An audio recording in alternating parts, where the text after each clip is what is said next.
Hello friends, स्वागत है आप सबका एक बार फिर। आज का टॉपिक एक बहुत ज़्यादा कॉमन टॉपिक है, महिलाओं से संबंधित है। टॉपिक में हम लोग आज बात करने वाले हैं कि आजकल क्यों हिस्टेरेक्टोमी, जिसको कि साधारण भाषा में कहा जाता है बच्चादानी का ऑपरेशन। तो बच्चादानी का ऑपरेशन आजकल क्यों ज़्यादा होने लगा है, महिलाओं की यूट्रस यानी गर्भाशय से संबंधित समस्या के बारे में बता रहा हूँ। ये प्रॉब्लम इतनी कॉमन है कि हर दूसरी से सेकंड से थर्ड महिला में ये प्रॉब्लम कॉमन है बच्चादानी से संबंधित। और जैसे जैसे महिलाओं की उम्र बढ़ती जाती है उसके बाद तो ये समस्या इतनी कॉमन में आ रही है। और हर अभी ग्राफ अगर देखा जाए इस चीज़ का तो हर 10 में से लगभग 7 महिलाओं की हिस्टेरेक्टोमी हो चुकी है, यानी कि बच्चादानी उनका रिमूव किया जा चुका है ऑपरेशन के द्वारा।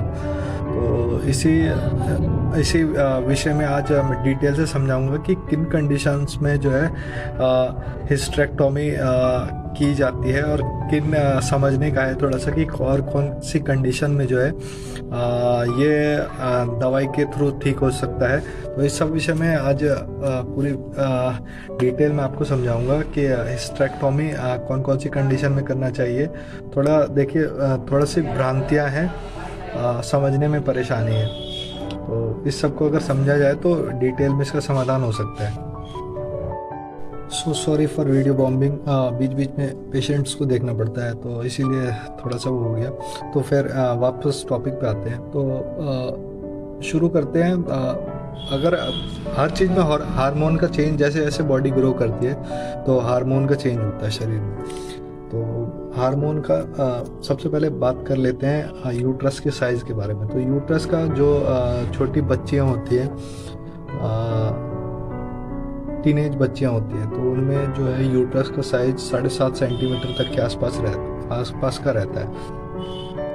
फिर जब वो बड़ी होती हैं, जब एडल्ट होती हैं, प्रेगनेंसी से ठीक पहले मैच्योर वुमेन जिसको कहा जाता है, तो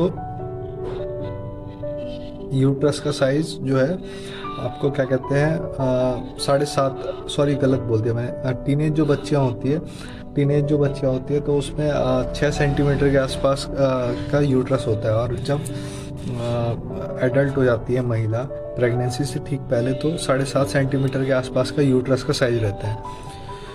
फिर आफ्टर डिलीवरी करने के बाद में, और जब महिला जो है धीरे धीरे अपने एक एज पे जा रही होती है, यानी 40 के आसपास, तो 8 सेंटीमीटर, 8.5 सेंटीमीटर का उसका यूट्रस रहता है। तो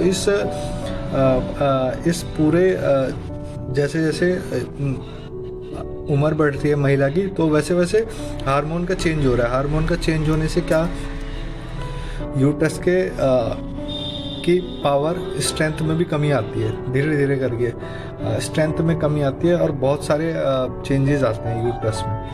तो इसी में से सारे पॉइंट वाइज आपको समझा रहा हूँ कि किन कंडीशन में जो है ऑटो ठीक हो जाता है और किन कंडीशन में आपको हिस्टेरेक्टोमी करानी पड़ती है। तो सबसे पहले किस चीज़ पे, सबसे पहले अगर आपको डॉक्टर जो है आपका गायनेकोलॉजिस्ट आपको अल्ट्रासाउंड प्रेस्क्राइब करेगा, एडवाइस करेगा। तो अल्ट्रासाउंड जब आप कराइएगा वुमेन के लिए, तो अल्ट्रासाउंड कराने में आपको नीचे में जो आपका अल्ट्रासाउंड करने वाला होगा वो 2-3 चीज़ लिख देता है। सबसे पहले एक तो कॉमन चीज़ जो है लिखता है वो बल्कि यूट्रस करके लिख देता है। नीचे में मेंशन में लास्ट में लिख देगा बल्कि यूट्रस या PID लिख के क्वेश्चन मार्क मार देगा। तो अभी अब तो अल्ट्रासाउंड वहाँ से हो गया। अब आपका डॉक्टर जो है वहाँ से और आपके सिम्टम से उसको कोरिलेट करेगा। बल्कि यूट्रस बहुत सारी कंडीशन में ऐसी आ जाती है, कंडीशंस में आ जाती है। तो अगर सिम्टम्स आपको नहीं है, बल्कि यूट्रस होने के बावजूद भी अगर आपको पेन नहीं है और कोई वैसी परेशानी नहीं आ रही है जिसके कारण आपको अपने वर्क करने में परेशानी हो या किसी चीज़, तो वो ऑटो ठीक हो सकता है। उसमें कोई खास ट्रीटमेंट की ज़रूरत नहीं है। और जो गुड डॉक्टर्स होते हैं वो इसको टालते हैं कि बल्कि यूट्रस ऑटो ठीक हो जाएगा। तो एक बल्कि यूट्रस तो ये ऑटो ठीक होने वाली है, लेकिन कितने कुछ ग्रेडी होते हैं डॉक्टर, वो लिख देते, इसमें भी आपको लिख देते हैं कि हाँ आप हिस्टेरेक्टोमी, क्योंकि हर चीज़ का प्राइवेटाइजेशन हो गया है, एकदम प्राइवेटाइजेशन हो गया। प्राइवेटाइजेशन के कारण जो है हर चीज़ जो टारगेट होता है, ठीक है, खैर मैं उस पर नहीं जाना चाहता हूँ।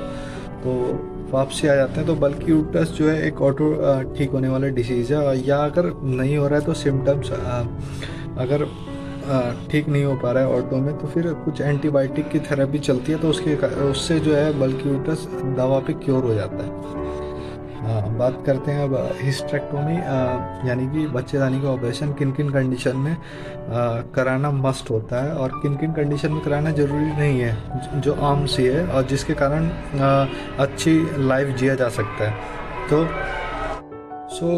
कंडीशन नंबर 1, फाइब्रॉइड अगर छोटा किस्म का है, फाइब्रॉइड जिसको कि साधारण भाषा में रसोली कहा जाता है, रसोली या गिठान टाइप में रसोली कहा जाता है आम भाषा में। फाइब्रॉइड कंडीशन नंबर 1, फाइब्रॉइड में क्या, अगर छोटी किस्म की है तो फिर सर्जरी की ज़रूरत नहीं है।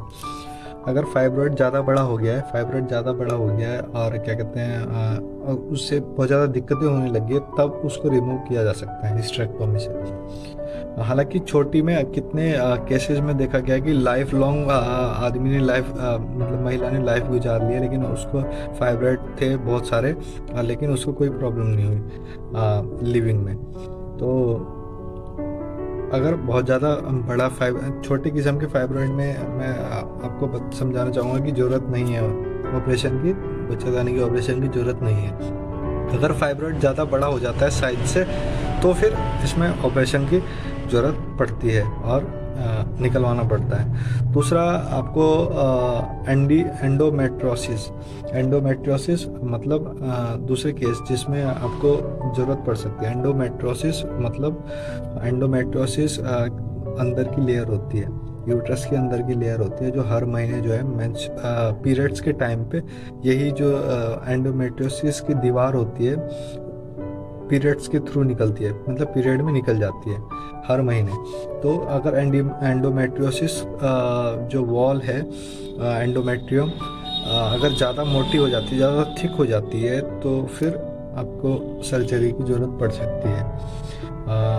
बिल्कुल अगर ठीक ठाक है और तो कोई सर्जरी की ज़रूरत नहीं है, ठीक है। उसके बाद बात कर लेते हैं एडिनोमाइसिस यानी कि वही एडिनोमाइसिस भी लगभग सेम ही है कि मतलब यूट्रस के अंदर कोई गिठान हो जाना है अंदर। फाइब्रॉइड अलग था, फाइब्रॉइड भी बाहर भी हो सकती है, अंदर भी हो सकती है, लेकिन एडिनोमाइसिस में यूट्रस के अंदर की साइड में गिठान हो जाना। गिठान अगर छोटी मोटी है तो कोई परेशानी नहीं है, अगर वो कोई इंटरप्शन कर रही है, पेन है उससे या कोई परेशानी है मूवमेंट वगैरह में या प्रेग्नेंट वगैरह होने में अगर कोई परेशानी आती है, तो फिर इसको रिमूव किया जा सकता है। अगला कंडीशन जिसके बारे में बात करें जिसमें आपको बच्चादानी निकलवाने की ज़रूरत पड़ सकती है, वो है यूट्रस कोलैप्स यानी कोलैप्स जैसे समझिए, कोलैप्स का मतलब गिर जाना, मतलब बच्चादानी बाहर निकल जाना। तो यूट्रस कोलैप्स के बारे में बात कर रहे थे। यूट्रस कोलैप्स यानी कि जो मसल्स जो बच्चादानी को थाम के रखती है उनका कमज़ोर पड़ जाना, और जिसके कारण जो है वेजिना के थ्रू यूट्रस बाहर गिर जाती है, मतलब बाहर निकलने लग जाती है। तो इस कंडीशन में भी आपको सर्जरी की ज़रूरत पड़ सकती है। नहीं कराएंगे तो आपको आगे दिक्कत आ सकती है, यूरिनेशन में प्रॉब्लम हो सकती है, बहुत सी अन्य प्रॉब्लम, पेन रह सकता है लगातार। तो ये एक कंडीशन और है, चाइल्ड बर्थ के दौरान अगर कुछ कॉम्प्लिकेशन आ जाती है या ज़्यादा ब्लीडिंग वगैरह कॉम्प्लिकेशन आ जाती है, तो वो रेयर कंडीशन है, उसमें भी आपको बच्चादानी निकलवाना पड़ सकता है। तो ये थी कुछ कंडीशन, जिन कंडीशन में अगर मेजर रहती है तो ज़रूरत है, अगर हल्की फुल्की है तो कोई ज़्यादा परेशानी नहीं है, वो दवा पे भी ठीक हो सकती है। बात कर लेते हैं कि कैसे कैसे होता है। 3 प्रकार से होता है मेजरली। एक तो पूरा ही पेट खोल के होता है, एब्डोमिनल सर्जरी होता है जिसको कहते हैं। एक वेजिना के थ्रू सर्जरी होती है, और तीसरा होती है आपको लेप्रोस्कोपिक।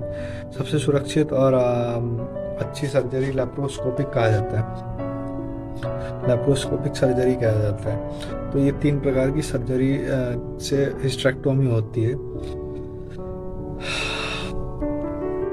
अच्छा, किसी ने एक क्वेश्चन पूछा था कि क्या पूरा ही बच्चादानी बनिया। पूरा बच्चादानी का अगर मैं बोल रहा हूँ तो पूरे बच्चादानी में मतलब uterus, ovaries, fallopian tube, cervix सब हो गया।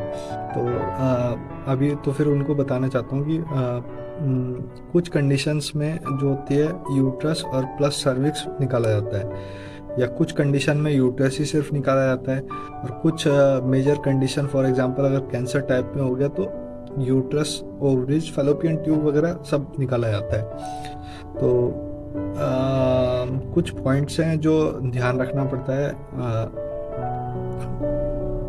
बच्चेदानी के ऑपरेशन से पहले। सबसे पहले आपको अपना फैमिली में डिसाइड करना पड़ेगा, इसके बाद आप प्रेग्नेंट नहीं हो सकते हैं, ठीक है, क्योंकि सारा खेल ही यूट्रस पे है। तो यूट्रस से अगर बाहर निकल जाएगी तो आपको प्रेग्नेंट आप आगे नहीं हो सकते हैं। सब उसके बाद में आपके जो पीरियड्स आते हैं वो एकदम से रुक जाएगा, ठीक है, ऑपरेशन होने के बाद में। उसके बाद में आपका जो है मीनोपॉज जो है बहुत जल्दी हो जाएगा, ठीक है। मीनोपॉज बहुत जल्दी होता है, ठीक है। हार्मोन चेंजेस आएंगे क्योंकि सारा खेल हार्मोन पे है।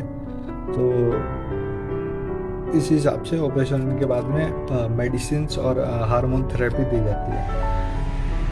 तो ये था आज का टॉपिक कि क्यों आजकल ज़्यादा जो है बच्चादानी के ऑपरेशन के केस होते हैं, और किन किन कंडीशनों में करवाना चाहिए, और क्यों क्या क्या ध्यान सावधानियां रखनी चाहिए। तो कैसा लगा बताइए ज़रूर। Thank you, have a nice day.